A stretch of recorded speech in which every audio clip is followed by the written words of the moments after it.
بسم اللہ الرحمن الرحیم۔ السلام علیکم ورحمۃ اللہ وبرکاتہ۔ دینی باتیں چینل کی طرف سے آج میں ایک نئی ویڈیو لے کر حاضر ہوئی ہوں۔ میری آپ سب سے گزارش ہے کہ میری اس ویڈیو کو لازمی لائک اور شیئر کریں۔ آج میں آپ کے ساتھ نبی کریم صلی اللہ تعالی علیہ وسلم کی بہت ہی پیاری پیاری احادیث مبارکہ شیئر کروں گی۔ نبی کریم صلی اللہ تعالی علیہ وسلم نے فرمایا، جس مسلمان کی اچھائی پر 4 شخص گواہی دے دیں، اللہ اسے جنت میں داخل کرے گا۔ نبی کریم صلی اللہ تعالی علیہ وسلم سے پوچھا کہ میری ماں کا اچانک انتقال ہو گیا اور میرا خیال ہے کہ اگر انہیں بات کرنے کا موقع ملتا تو وہ کچھ نہ کچھ خیرات کرتی، اگر میں ان کی طرف سے کچھ خیرات کر دوں تو کیا انہیں ان کا ثواب ملے گا؟ آپ صلی اللہ علیہ وسلم نے فرمایا، ہاں ملے گا۔ نبی اکرم صلی اللہ علیہ وسلم نے ارشاد فرمایا، علی مجھ سے ہے اور میں علی سے ہوں، اور میرے بعد وہ ہر مومن کے مددگار ہیں۔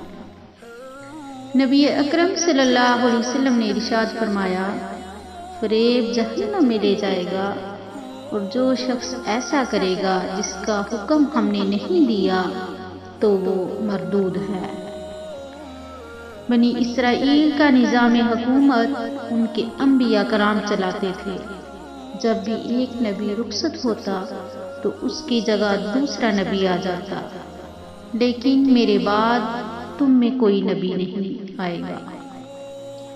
نبی اکرم صلی اللہ علیہ وسلم کا ارشاد ہے کہ جس شخص نے کوئی ایسی قسم کھائی جس میں جھوٹا تھا کسی مسلمان کا مال چھیننے کے لیے، تو وہ اللہ تعالیٰ سے اس طرح ملے گا کہ اللہ تعالیٰ اس پر غضبناک ہوگا۔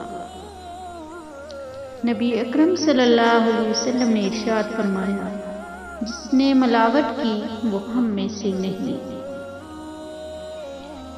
آپ صلی اللہ علیہ وسلم سے کبیرہ گناہوں کے متعلق پوچھا گیا تو آپ صلی اللہ علیہ وسلم نے فرمایا، اللہ کے ساتھ کسی کو شریک ٹھہرانا، ماں باپ کی نافرمانی، کسی کی جان لینا اور جھوٹی گواہی دینا۔